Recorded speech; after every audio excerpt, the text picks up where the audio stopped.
Hi guys, this is Alea Jen and welcome back to my YouTube channel. So for today's video, tuturuan ko kayo kung paano or kung ano yung dinner ng amo ko. Ito yung pagkain nila sa gabi and naghahanda ako ngayon or nagpe-prepare ako ng dinner nila. Time check, it's already 5:30 in the afternoon. Ayan, so yung parang ugat na yan, hindi ko alam kung ano yan, basta ugat siya na malaki. So marami kayong makikita niyan sa palengke. Ayan, yan yung soup namin or sabaw. So, yung pagkain pala nila sa gabi is isang sabaw, isang gulay, isang karne, isang itlog. So, ganun yung mood o ng pagkain nila. So, hinihiwa-hiwa ko yan. Malaki yan siya guys and kailangan ko talaga siyang ganyanin. And tignan nyo yung t-shirt ko. It was XL, yung size niyan. So, nasa kusina ako and dumating yung amo kong babae. Kumatok siya.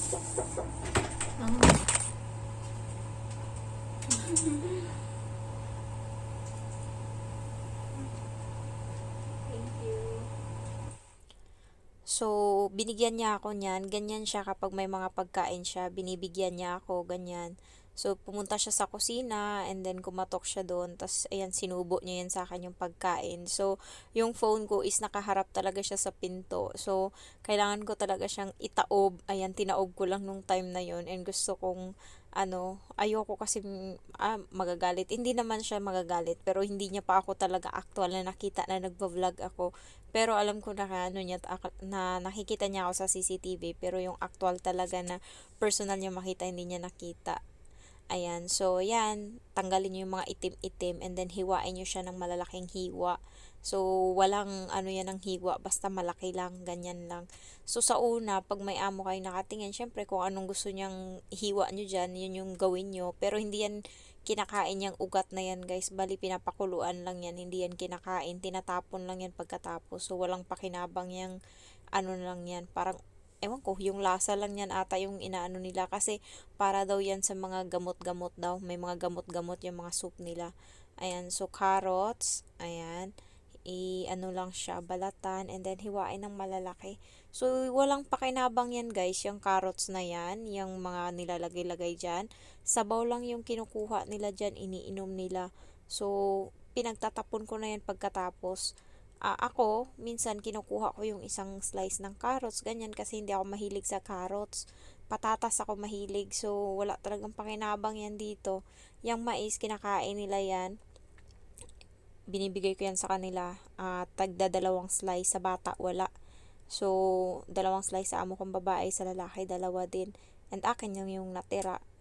Minsan, yan, kinukuha ko yung mais and yan meron akong parang martilyo kasi 'di ba matigas yung yung anuhan ng mais, hindi ko kaya ng kamay. So minamartilyo ko siya ng ganyan. So yung martilyo na yan, ano naman yan siya, parang plastic ata. Pang ano yan siya ng panghiwa ba ng nyog para buksan. So kasi sa sobrang tigas wala akong makita. Ayan, nakikita ng amo ko, natatawa yan siya. Hugasan mo lang yung maigi, siguro mga 4 na hugas, 3 hugas. And then yung ayan, yung karning baboy. So pakuluan mo yan siya ngayon.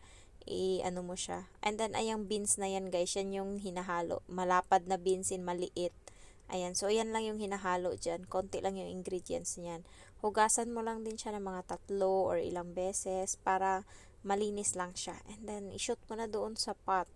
And, nakakatuwa kasi ngayon lang ako nag-vlog na ganito. Nahanapan ko ng pwesto yung cellphone ko kung saan ko siya pwede ilagay. So, hinugasan ko lang maigi yung beans na yan kasi kinakain ko yan. Yan yung favorite ko. Ayan. Na-miss ko na nga yung munggo dito. Hindi kami nagluluto ng munggo. Ayan. So, pag-shoot ko yan lahat. And then, ayan, pakuluan ko na yung baboy. Tapos, ready na din yung, ayan, yung soup ko.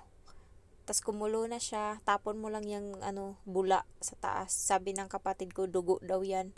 Para, hindi malansa yung baboy. Hindi ko lang alam kung para saan yan. Basta, ginaganyan siya. And then, i-shoot mo lang dyan yung baboy na pinakuluan. And then, takpan mo na.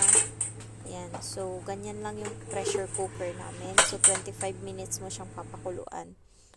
Yan na siya nung naluto. So, kukunin ko lang yung mais. Konting asin lang yung nilagay ko dyan. Sobrang konti. Siguro wala pang parang sobrang konti talaga. Yung parang yung kamay ko. Ayan, kuha lang ako maliit na ano, ayan, para yan sa amo kong lalaki. Ganyan lang isi-serve ko sa kanila. And then etong ano, scramble egg sa bata to. Ayan, isang scramble egg sa kanya. Minsan iba yung pagkain ng bata, iba sa matanda kasi nga ano, yung bata is may allergy siya and hindi siya kumakain ng ibang gulay.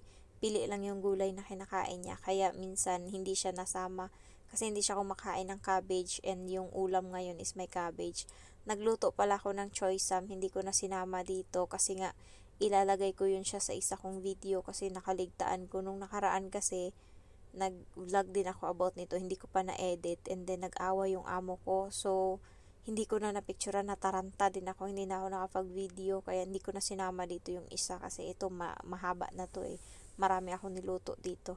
So, pagkatas niyan, ilagay ko lang siya sa lagayan and then serve ko na sa bata. Sabihin ko na sa kanya, kumain siya doon kasi magluluto pa ako dito. Ganyan yung inuutak ko sa kanya. Pakainin ko siya doon. And the next is, ayan, beef. Ayan, sa bata yan, hinihiwa-hiwa ko kapag sa bata para madali niya makain. So, pinirito ko lang yung beef. And then, yung malaking hiwa sa akin yan. So, ganun yung diskarte guys para tumaba kayo. Anuhin nyo, yung mga pagkain nila, kahit may CCTV dyan, yung mga pagkain nila, basta bet ko, sinusubo-subo ko yan, kuha-kuha ako, diretso bunganga. Nakita ko din yung matanda doon sa bahay ng amo kong babae parents. Kapag nagluluto siya, nagsusubo-subo din siya. So, nakita ko, why not to subo-subo also? Para mabusog din ako habang nagluluto. So, yung ginagawa ko, sinusubo-subo ko din, bahala kayo dyan. So, yan yung way ng paghiwa ko ng cabbage. May bago kaming menu.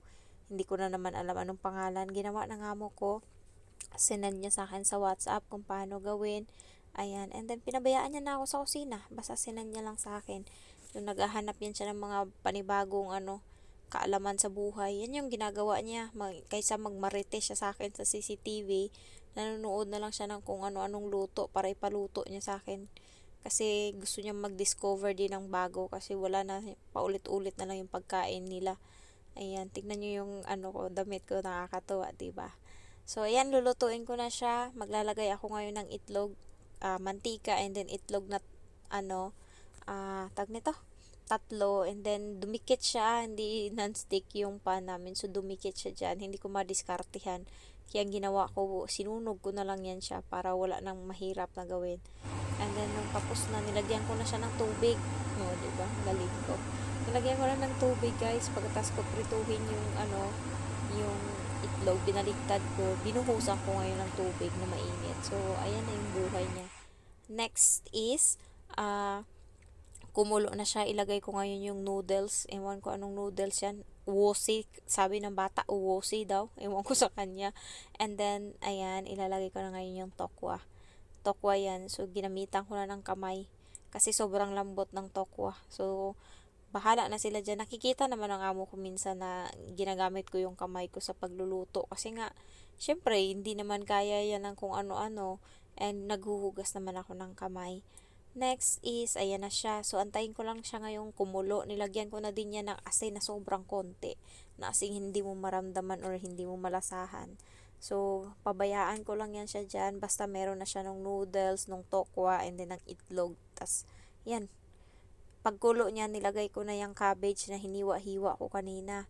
So, buhos ko lang yan lahat. And be careful sa mga gamit ng amo nyo kasi sinearch ko tong ginamit ko ngayon na pot, Le Creuset. Yung price niya guys is isang sahuran ko na 35,000 tong ganto. Kaya sabi ng amo ko sa akin, ingatan ko daw to, ayan ingatan ko daw to kasi nga mahal daw. Akala ko yung mahal niya is mga nasa 1,000 or 500 Hong Kong dollar. Na-shock ako. Chinek ko online. 4,000 siya guys. Tas yung maliit niyan is 3,000 mahigit. Sa pera natin ito is nasa 33,000 na tong ganto lang na lutuan. So, napakamahal niya. And then, ayan, pakuluan ko lang siya ng mga 5 minutes. Ayan. Hindi siguro 5 minutes, mga 3 minutes. And then, nung kumulo na siya and bet ko na parang maluto-luto na siya, nilagay ko na ngayon yung lalagay ko na ngayon siya, lalagyan ko na siya ngayon ng isa pa. Ang tawag dito is kalkag, yung hipo na dried. Yung, ewan ko, kalkag yung tawag namin yan sa sa Pinas. So, nilagyan ko na. Hindi ko ba nalagay dito? Nandyan na siya, oh. Hindi ko pa siya nalagay. So, i-check ko na lang mamaya kung bakit hindi nakita. Ayan, basta may kalkag ako dyan na nilagay. Alam ko may video ako niyan. Tignan ko mamaya. Ayan na siya. And then, malapit na yan siyang maluto. Tapos, ano na nangyari? Ayan na. Hoy, bakit bumalik? Naging reverse. Na muna siya, guys. Wait. Ano nangyari? Nauna mo na siyang na-shoot doon bago nagbalik-balik na naging reverse na ngayon. Nahuli na siya. Punya, mas nabuhay ito. So, inedit-edit ko kasi ibabalik ko na naman uli yan mamaya. I-edit ko na naman bakit naging ganito yung buhay niya. So, ayan siya. And then, yan, sa amo kong lalaki, ano ba yan? Fried na beef. So, beef. Ayan. So, yan yung kanya. Kalahati yan nung beef na niluto ko sa bata. So, ganun lang. And then, luto na yan siya. Ready to serve na. So, ayan. Hindi ko pa to na-edit ng bongga talaga. Ayan, kumukulo. So, pinagsabay ko na yung pagprito niyan. And also sa pagluto ng gulay. And, ayun kasi, may itlog na yun siya. Tsaka may gulay. Kaya hindi na ako magluluto ng itlog para sa kanila. So, ganyan yung hapunan ng amo ko. Depende, minsan pagod ka talaga kasi nga sabaw, tas may gulay, minsan dalawang gulay kasi nga sa bata ibang gulay, iba din sa amo, sa parents, and also may karne pa, minsan hindi sila pare-pareho ng karne. Ayan. So ayan, luto na yan siya and ilalagay ko na doon sa hapagkainan nila and naubos nila yan, guys. Nilagay ko na din ng spring onion. Hindi ko alam anong pangalan niya, pero masarap siguro kasi naubos nila eh. Ang dami-dami niyan, as in. Parang kung kakain ng tao, siguro mga 5 tao yung pwedeng kumain niya sa sobrang dami. Pero naubos nilang 2 lang. Ganun sila kasiba. Hindi sila malakas sa kanin. Malakas sila sa ulam. So, ayun lang. And sana nagustuhan niyo tong video ko. And I try my best na magpakita pa ng mga ibang lulutuin kasi nga hindi mahilig yung amo ko magluto. So, ako lang talaga yung talaga kung paulit